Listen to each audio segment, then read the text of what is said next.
Hello friends, welcome back to my channel. ಈ ದಿನ 46 ಸೈಜ್ನ blouse design ನಿಮ್ಮ ಜೊತೆ ಶೇರ್ ಮಾಡ್ತಾ ಇದ್ದೀನಿ. ಮೊದಲಿಗೆ ಇಲ್ಲಿ ಬ್ಲೌಸ್ನ ಉದ್ದ ಪ್ಲಸ್ 1 ಇಂಚ್. ಇದು ನಿಮ್ಮ ಸೈಜ್ನ ಅಕಾರ್ಡಿಂಗ್ ಆಗಿ ನೀವು ತಗೊಳ್ಳಿ. ಇಲ್ಲಿ ಶೋಲ್ಡರ್ ಬಂದು 8 ಇಂಚ್ ಇದೆ, ಮತ್ತೆ ಆರ್ಮ್ ಹೋಲ್ ಡೌನ್ ಕೂಡ 8 ಇಂಚಿಗೆ ಮಾರ್ಕ್ ಮಾಡಿದ್ದೀನಿ. ಮತ್ತೆ ಚೆಸ್ಟ್ನ ರೌಂಡ್ 11.5. ಈಗ ಇಲ್ಲಿ ವೆಸ್ಟ್ನ ರೌಂಡ್ ಬಂದು 9.75 ಇಂಚ್ ಇದೆ. 1 ಇಂಚು ಡಾಟ್ಗೆ ಮತ್ತೆ 2 ಇಂಚು ಮಾರ್ಜಿನ್ಗೆ. ಈಗ ನೆಕ್ ವಿಡ್ತ್ ಬಂದು 4 ಇಂಚಿಗೆ ಮಾರ್ಕ್ ಮಾಡಿದ್ದೀನಿ. ನೆಕ್ ಡೌನ್ ಬಂದು 11.5 ಇಂಚು. ಇಲ್ಲೂ ಕೂಡ ನಾನು 4 ಇಂಚಿಗೆ ಮಾರ್ಕ್ ಮಾಡಿಕೊಂಡು ಇಲ್ಲಿ ಒಂದು ಸ್ಕ್ವೇರ್ ಬಾಕ್ಸ್ನ ರೆಡಿ ಮಾಡ್ಕೊತಾ ಇದ್ದೀನಿ. ಇದು ಬಂದು ಬೋಟ್ ನೆಕ್ ಡಿಸೈನ್ ಫ್ರೆಂಡ್ಸ್. ಇಲ್ಲಿ 1.5 ಇಂಚಷ್ಟು ಡೌನ್ ತಗೊಂಡಿದ್ದೀನಿ. ಈಗ ಈ ರೀತಿಯಾಗಿ ನಾನು ಪ್ಯಾಟರ್ನ್ನ ರೆಡಿ ಮಾಡ್ಕೊತಾ ಇದ್ದೀನಿ. ನೋಡಿ, ಈ ರೀತಿಯಾಗಿ ತಯಾರಾಗಿದೆ. ಇದನ್ನ ಈಗ ಕಟ್ ಮಾಡ್ಕೊತಾ ಇದ್ದೀನಿ. ಈ ಮಾರ್ಕ್ ಮಾಡಿರೋ ಪ್ರಕಾರವಾಗಿ ಕಟ್ ಮಾಡ್ಕೋಬೇಕಾಗತ್ತೆ. ಈಗ ಇಲ್ಲಿ ಮೈನ್ ಫ್ಯಾಬ್ರಿಕ್ ಕೂಡ ನಾನು ಸುತ್ತು 1/4 ಇಂಚಷ್ಟು ಬಿಟ್ಟು ಕಟ್ ಮಾಡ್ಕೊಂಡಿದ್ದೀನಿ. ಈಗ ಪೇಪರ್ ಪೇಸ್ಟಿಂಗ್ ತಗೊಂಡು ಈ ರೀತಿ ಮಾರ್ಕ್ ಮಾಡ್ಕೋಬೇಕಾಗತ್ತೆ. ಮೊದಲಿಗೆ ಇಲ್ಲಿ ಪಿನ್ ಮಾಡಿಕೊಂಡು ಪೆನ್ಸಿಲ್ನಿಂದ ಈ ರೀತಿ ಡ್ರಾ ಮಾಡ್ಕೊತಾ ಇದ್ದೀನಿ.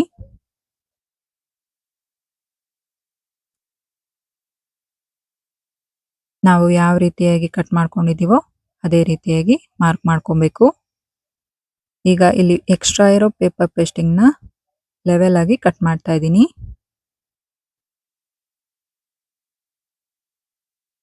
ಪೇಪರ್ ಪೇಸ್ಟಿಂಗ್ ಜರುಗಬಾರ್ದು ಅನ್ನೋದಕ್ಕೋಸ್ಕರ ಇಲ್ಲಿ ಪಿನ್ನ ಹಾಕಿ ಈ ರೀತಿ ಸುತ್ತು 1.5 ಇಂಚಷ್ಟು ಮಾರ್ಜಿನ್ ಬಿಟ್ಟು ಕಟ್ ಮಾಡ್ಕೊಂಡಿದ್ದೀನಿ.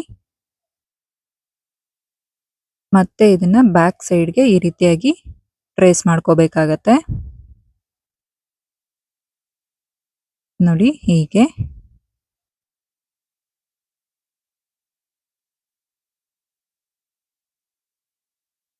ಮತ್ತೆ ಇದನ್ನ ನಾನಿಲ್ಲಿ ಲೈನಿಂಗ್ ಫ್ಯಾಬ್ರಿಕ್ ಮೇಲೆ ಇಟ್ಟು ಐರನ್ ಮಾಡ್ಕೊಂಡಿದ್ದೀನಿ.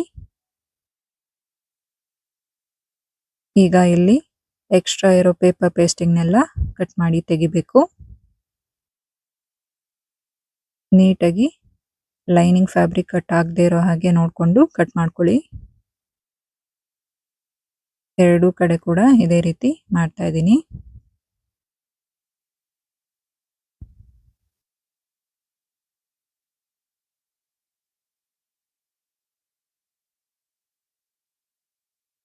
ಮತ್ತೆ ಈಗ ಈ ರೀತಿಯಾಗಿ ರೆಡಿ ಆಗಿದೆ. ಇದು ಮೇನ್ ಫ್ಯಾಬ್ರಿಕ್ ಕೂಡ ಈಗ ಸೆಂಟರ್ಗೆ ಕಟ್ ಮಾಡ್ಕೊತಾ ಇದ್ದೀನಿ. ಈಗ ಮೇನ್ ಫ್ಯಾಬ್ರಿಕ್ನ ಸೀದಾ ಇಟ್ಟು ಲೈನಿಂಗ್ ಫ್ಯಾಬ್ರಿಕ್ನ ಈ ರೀತಿಯಾಗಿ ಇಟ್ಕೋಬೇಕಾಗತ್ತೆ. ನಾನಿಲ್ಲಿ ಪಿನ್ನಿಂದ ಅಟ್ಯಾಚ್ ಮಾಡ್ಕೊಂಡಿದ್ದೀನಿ. ಮತ್ತೆ ಈಗ ಡೋರಿ ತಗೊಂಡಿದ್ದೀನಿ. ಇಲ್ಲಿ ಈ ಡೋರಿನ ಕೂಡ ಇಲ್ಲೇ ನೀಟಾಗಿ ಫಿಕ್ಸ್ ಮಾಡ್ಕೊಂಡ್ರೆ ಈಗ ಮಾಡೋದ್ರಿಂದ ಪಾಯಿಂಟ್ ಕೂಡ ನೀಟಾಗಿ ಬರುತ್ತೆ. ಮತ್ತೆ ಈಸಿಯಾಗಿ ನಾವು ಅಲ್ಲಿ ಶೇಪ್ ತಕ್ಕೋಬಹುದು. ಮೊದಲಿಗೆ ಇಲ್ಲಿ ಸ್ಟಿಚ್ ಮಾಡ್ಕೊತಾ ಇದ್ದೀನಿ. ಮತ್ತೆ ಈಗ 1 ಫುಟ್ ಮಾರ್ಜಿನ್ ಬಿಟ್ಟು ಪೂರ್ತಿ ನೆಕ್ ಡಿಸೈನ್ ಏನಿದೆ ಇದೇ ರೀತಿ ಸ್ಟಿಚ್ ಮಾಡ್ಕೋಬೇಕಾಗತ್ತೆ. ಈ ಡೋರಿ ಇರೋ ಕಡೆ ಒಂದು ಸ್ವಲ್ಪ ಡಬಲ್ ಸ್ಟಿಚ್ ಮಾಡ್ಕೊಳ್ಳಿ. ಈ ರೀತಿ ನೀಟಾಗಿ ಪಾಯಿಂಟ್ ಕೊಟ್ಟು ಸ್ಟಿಚ್ ಮಾಡಬೇಕು. ಈಗ ಸೆಂಟ್ರಲ್ಲಿರೋ ಎಕ್ಸ್ಟ್ರಾ ಫ್ಯಾಬ್ರಿಕ್ನೆಲ್ಲ ಕಟ್ ಮಾಡಿ ತೆಕ್ಕೋಬೇಕಾಗತ್ತೆ.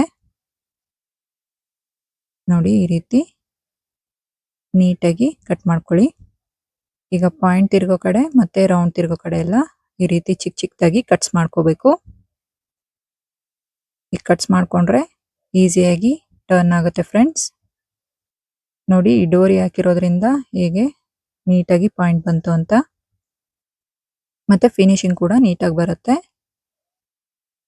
ಇಲ್ಲಿ ನಾನು ಮತ್ತೆ ಕಾರ್ನರ್ ಸ್ಟಿಚ್ ಮಾಡ್ತಾ ಇದ್ದೀನಿ. ನೋಡಿ, ಈ ರೀತಿಯಾಗಿ ಫ್ರೆಂಡ್ಸ್. ಈ ಕಾರ್ನರ್ ಸ್ಟಿಚ್ ಮಾಡೋದ್ರಿಂದ ಫಿನಿಶಿಂಗ್ ತುಂಬಾ ನೀಟಾಗಿ ಕಾಣಿಸುತ್ತೆ. ನೋಡಿ, ಈ ರೀತಿ ಸ್ಟಿಚ್ ಮಾಡ್ಕೊಳ್ಳಿ. ಮತ್ತೆ ಎರಡೂ ಕಡೆ ಕೂಡ ನಾನು ಇದೇ ರೀತಿ ಸ್ಟಿಚ್ ಮಾಡ್ಕೊತಾ ಇದ್ದೀನಿ. ಇದು ಬ್ಯಾಕ್ ಓಪನ್ ಬರುತ್ತೆ ಫ್ರೆಂಡ್ಸ್. ನೀಟಾಗಿ ಲೈನಿಂಗ್ ಫ್ಯಾಬ್ರಿಕ್ಕು ಈಚೆ ಕಾಣಿಸ್ದೇ ಇರೋ ಹಾಗೆ ಸ್ಟಿಚ್ ಮಾಡ್ಕೊಳ್ಳಿ. ಈಗ ಇಲ್ಲಿ ಮೇನ್ ಫ್ಯಾಬ್ರಿಕ್ನ ಲೈನಿಂಗ್ ಫ್ಯಾಬ್ರಿಕ್ ಜೊತೆಲಿ ಸ್ಟಿಚ್ ಮಾಡ್ಕೋಬೇಕು. ನೋಡಿ ನೀಟಾಗಿ ಎಲ್ಲೂ ಕೂಡ ಲೂಸ್ ಬರ್ದೇ ಇರೋ ಹಾಗೆ ಸ್ಟಿಚ್ ಮಾಡ್ಕೊಳ್ಳಿ. ಮತ್ತೆ ಎಕ್ಸ್ಟ್ರಾ ಇರೋ ಫ್ಯಾಬ್ರಿಕ್ನೆಲ್ಲ ತೆಗಿಬೇಕಾಗತ್ತೆ. ನೋಡಿ ಈ ರೀತಿಯಾಗಿ ಎಕ್ಸ್ಟ್ರಾ ಫ್ಯಾಬ್ರಿಕ್ ಮಾತ್ರ ಕಟ್ ಮಾಡ್ಕೋಬೇಕು. ಮತ್ತೆ ಎರಡು ಕಡೆ ಕೂಡ ಇದೇ ರೀತಿ ರೆಡಿ ಮಾಡ್ಕೊಂಡಿದ್ದೀನಿ. ಈಗ ಇಲ್ಲಿ ಡಾಟ್ ಇಡಬೇಕಾಗತ್ತೆ. ನೋಡಿ ಈ ರೀತಿ ಸೆಂಟರ್ಗೆ ಫೋಲ್ಡ್ ಮಾಡಿ ಮತ್ತೆ 1/2 ಇಂಚಷ್ಟು ಬಿಡ್ತು 4 ಇಂಚಷ್ಟು ಉದ್ದ ಸ್ಟಿಚ್ ಮಾಡ್ಕೊತಾ ಇದ್ದೀನಿ. ನೋಡಿ ಫ್ರೆಂಡ್ಸ್, ಇದೇ ರೀತಿ ಎರಡು ಕಡೆ ಕೂಡ ಮಾಡ್ಕೋಬೇಕು. ಈ ರೀತಿಯಾಗಿರೋ ವಿಡಿಯೋಗಳು ನಮ್ಮ ಚಾನಲ್ನಲ್ಲಿ ತುಂಬಾ ಇದೆ, ನೋಡಿ ಸಪೋರ್ಟ್ ಮಾಡಿ ಫ್ರೆಂಡ್ಸ್. ಹಾಗೆ ಚಾನಲ್ನ ಸಬ್ಸ್ಕ್ರೈಬ್ ಮಾಡ್ಕೊಳ್ಳಿ. ಈಗ ಇಲ್ಲಿ ಹುಕ್ ಪಟ್ಟಿ ರೆಡಿ ಮಾಡ್ಕೊತಾ ಇದ್ದೀನಿ. ಇದಕ್ಕೆ 2 ಇಂಚಷ್ಟು ಬಟ್ಟೆ ತಗೊಂಡಿದ್ದೀನಿ. ನೋಡಿ ಹೀಗೆ ಅಟ್ಯಾಚ್ ಮಾಡಿಕೊಂಡು ನೆಕ್ ಸೈಡ್ ಫಿನಿಶಿಂಗ್ ಇರೋದ್ರಿಂದ ಈ ರೀತಿ ಫೋಲ್ಡ್ ಮಾಡಿಕೊಂಡು ಸ್ಟಿಚ್ ಮಾಡ್ಕೊಂಡ್ರೆ ನೀಟಾಗಿ ಫಿನಿಶಿಂಗ್ ಬರುತ್ತೆ. ಇದನ್ನ ಈ ರೀತಿ ಡಬಲ್ ಫೋಲ್ಡ್ ಮಾಡಿಕೊಂಡು ಸ್ಟಿಚ್ ಮಾಡ್ಕೋಬೇಕು. ಎಕ್ಸ್ಟ್ರಾ ಇರೋ ಫ್ಯಾಬ್ರಿಕ್ನ ಕಟ್ ಮಾಡಿ ತೆಗಿತಾ ಇದ್ದೀನಿ. ಮತ್ತೆ ಇಲ್ಲಿ ನಾವು ಐ ಪಟ್ಟಿಗೋಸ್ಕರ ಮೇನ್ ಫ್ಯಾಬ್ರಿಕ್ಕು ಮತ್ತೆ ಲೈನಿಂಗ್ ಫ್ಯಾಬ್ರಿಕ್ನ ಈ ರೀತಿಯಾಗಿ ಫಿಕ್ಸ್ ಮಾಡ್ಕೋಬೇಕು. ಈ ರೀತಿಯಾಗಿ ಎರಡನ್ನು ಫಿಕ್ಸ್ ಮಾಡಿಕೊಂಡು ಸ್ಟಿಚ್ ಮಾಡೋದ್ರಿಂದ ನೀಟಾಗಿ ಫಿನಿಶಿಂಗ್ ಬರುತ್ತೆ ಮತ್ತು ಸ್ವಲ್ಪ ಗಟ್ಟಿಯಾಗಿ ಕೂಡ ಇರುತ್ತೆ. ಮೇನಿಂಗ್ ಫ್ಯಾಬ್ರಿಕ್ಕು ಸ್ಮೂತ್ ಆಗಿದೆ, ಅದಕ್ಕೋಸ್ಕರ ಇಲ್ಲೂ ಕೂಡ ಟಾಪ್ ಸೈಡ್ಗೆ ಈ ರೀತಿ ಫೋಲ್ಡ್ ಮಾಡಿಕೊಂಡು ಸ್ಟಿಚ್ ಮಾಡ್ಕೊತಾ ಇದ್ದೀನಿ. ಇದನ್ನ ಈ ರೀತಿಯಾಗಿ ಫೋಲ್ಡ್ ಮಾಡಿಕೊಂಡು ಸ್ಟಿಚ್ ಮಾಡಬೇಕಾಗತ್ತೆ. ಇಲ್ಲಿ ಡಬಲ್ ಸ್ಟಿಚ್ ಮಾಡ್ಕೊತೀನಿ.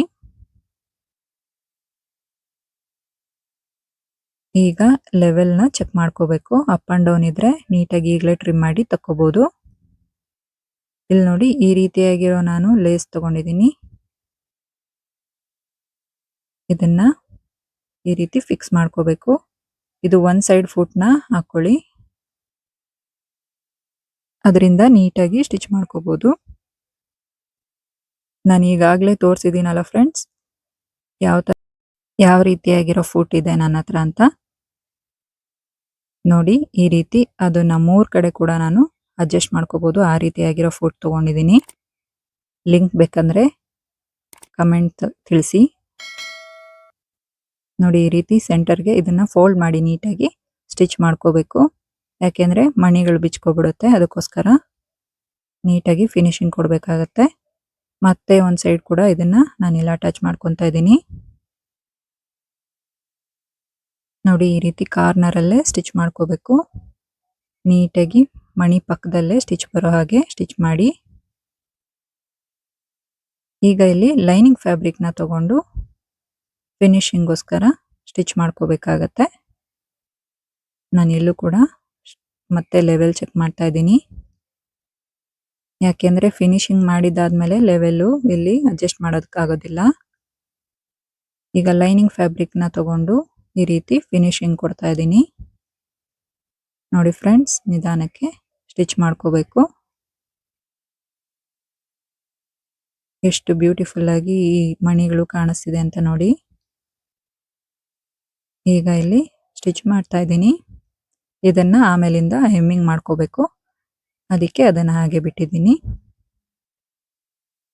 ಈಗ ಮತ್ತೊಂದು ಸೈಡ್ ಕೂಡ ಇದೇ ರೀತಿ ಸ್ಟಿಚ್ ಮಾಡ್ಕೋಬೇಕು. ಮೊದಲಿಗೆ ಫೋಲ್ಡ್ ಮಾಡಿಕೊಂಡು ಸ್ಟಿಚ್ ಮಾಡ್ತಾ ಇದ್ದೀನಿ.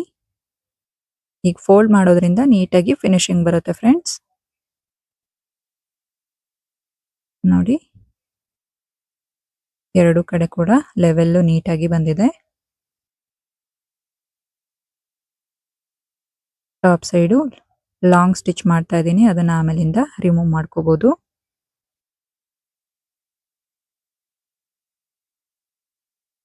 ನೋಡಿ ಎರಡು ಸೈಡ್ ಕೂಡ ಈ ರೀತಿ ಫೋಲ್ಡ್ ಮಾಡಿಕೊಂಡು ಸ್ಟಿಚ್ ಮಾಡಿಕೊಂಡು ಈಗ ಫಿನಿಶಿಂಗ್ ಆಗಿದೆ. ಇದು ನೀವು ಬೇಕಾದರೆ ಇಷ್ಟು ಕೂಡ ಇಟ್ಕೋಬಹುದು, ಸಿಂಪಲ್ ಡಿಸೈನ್. ಇಲ್ಲಿ ಕಸ್ಟಮರ್ ಕೇಳಿದ್ದಾರೆ, ಆ ಡಿಸೈನ್ಗೋಸ್ಕರ ಈ ರೀತಿಯಾಗಿ ರೆಡಿ ಮಾಡ್ತಾ ಇದ್ದೀನಿ ನಾನು. ನೋಡಿ ಇಲ್ಲಿ ಟ್ರಯಾಂಗಲ್ದು ಲೇಸ್ ತಗೊಂಡಿದ್ದೀನಿ. ಇದನ್ನ ಈ ರೀತಿಯಾಗಿ ಸ್ಟಿಚ್ ಮಾಡ್ತಾ ಇದ್ದೀನಿ ನಾನಿಲ್ಲಿ. ನೀಟಾಗಿ ಕಾರ್ನರ್ ಅಲ್ಲಿ ಇಟ್ಟು ಪಾಯಿಂಟ್ ಕೊಟ್ಟು ಸ್ಟಿಚ್ ಮಾಡ್ಕೋಬೇಕಿಲ್ಲಿ. ಈ ರೀತಿ ತಯಾರಾಗಿದೆ ಈಗ. ಮತ್ತೆ ಇಲ್ಲಿ ನಾನು ಈ ರೀತಿಯಾಗಿ ಸ್ಟಿಚ್ ಮಾಡ್ಕೊತಾ ಇದ್ದೀನಿ. ಲೇಸ್ನ ಎಕ್ಸ್ಟ್ರಾ ಇರೋ ಪಾರ್ಟ್ನ ಕಟ್ ಮಾಡಿ ತೆಗಿಬೇಕು. ಈ ಡಿಸೈನ್ ಅಂತೂ ತುಂಬಾ ಬ್ಯೂಟಿಫುಲ್ ಆಗಿ ಕಾಣಿಸುತ್ತೆ ಫ್ರೆಂಡ್ಸ್.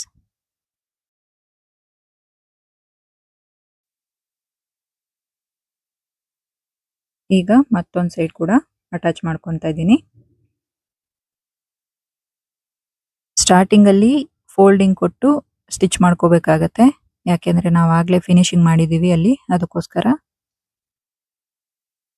ಈಗ ನಾನು ಈ ರೀತಿಯಾಗಿ ಬೀಡ್ಸ್ ಹಾಕಿದೀವಲ್ಲ ಅಲ್ಲೂ ಕೂಡ ಸ್ಟಿಚ್ ಮಾಡ್ತಾ ಇದ್ದೀನಿ. ನೋಡಿ ಈ ರೀತಿಯಾಗಿ ತಯಾರಾಗಿದೆ ಇದು. ಈಗ ಇದಕ್ಕೆ ನಾನು ಸಣ್ಣದಾಗಿರೋ ಲೇಸ್ ಬರುತ್ತೆ, ಸಣ್ಣದಾಗಿರೋ ಲೇಸ್ನ ಇಲ್ಲಿ 1 ಇಂಚ್ ಮಾರ್ಜಿನ್ ಬಿಟ್ಟು ಸ್ಟಿಚ್ ಮಾಡ್ತಾ ಇದ್ದೀನಿ. ನೋಡಿ ನೀಟಾಗಿ ಫಿನಿಶಿಂಗ್ ಕೊಟ್ಟು ಈ ಲೇಸ್ನ ಸ್ಟಿಚ್ ಮಾಡೋದ್ರಿಂದ ಫಿನಿಶಿಂಗ್ ನೀಟಾಗಿ ಬರುತ್ತೆ ಫ್ರೆಂಡ್ಸ್. ನಾನಿಲ್ಲಿ 3 ರೀತಿಯಾಗಿರೋ ಲೇಸ್ನ ಯೂಸ್ ಮಾಡಿಕೊಂಡು ಈ ಬ್ಲೌಸ್ನ ರೆಡಿ ಮಾಡ್ತಾ ಇದ್ದೀನಿ. ಮತ್ತೆ ಇಲ್ಲಿ ಇನ್ನೊಂದು ಲೇಯರ್ ಕೂಡ ನಾನು ಅಟ್ಯಾಚ್ ಮಾಡ್ತಾ ಇದ್ದೀನಿ. ಇದು ಕೂಡ 1 ಇಂಚು ಮಾರ್ಜಿನ್ ಬಿಟ್ಟಿದ್ದೀನಿ. ಮಾರ್ಜಿನ್ ಅಂದ್ರೆ ಇಲ್ಲಿ ಗ್ಯಾಪ್ ಅಂತ.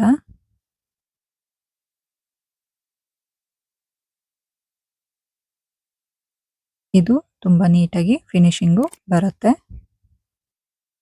ನಾವು ಇದೇ ರೀತಿ 2 ಕಡೆ ಕೂಡ ರೆಡಿ ಮಾಡ್ಕೊಂಡಿದ್ದೀನಿ ಫ್ರೆಂಡ್ಸ್. ನೋಡಿ ಈ ರೀತಿಯಾಗಿ ಕಾಣುತ್ತೆ. ನೋಡಿ ಈಗ ಈ ಡಿಸೈನ್ ಹೇಗೆ ಕಾಣ್ತಿದೆ ಅಂತ. ತುಂಬಾ ಬ್ಯೂಟಿಫುಲ್ ಆಗಿ ತಯಾರಾಗಿದೆ. ಈ ದಿನದ ಡಿಸೈನ್ ಈ ರೀತಿಯಾಗಿ ತಯಾರಾಗಿದೆ ಫ್ರೆಂಡ್ಸ್. ಈ ನೆಕ್ ಡಿಸೈನ್ ಹೇಗಿದೆ ಅಂತ ಕಮೆಂಟ್ ಮಾಡಿ ಹೇಳಿ. ವಿಡಿಯೋ ಲೈಕ್ ಶೇರ್ ಮಾಡಿ, ಚಾನೆಲ್ನ ಸಬ್ಸ್ಕ್ರೈಬ್ ಮಾಡೋದು ಮರಿಬೇಡಿ. ಧನ್ಯವಾದ.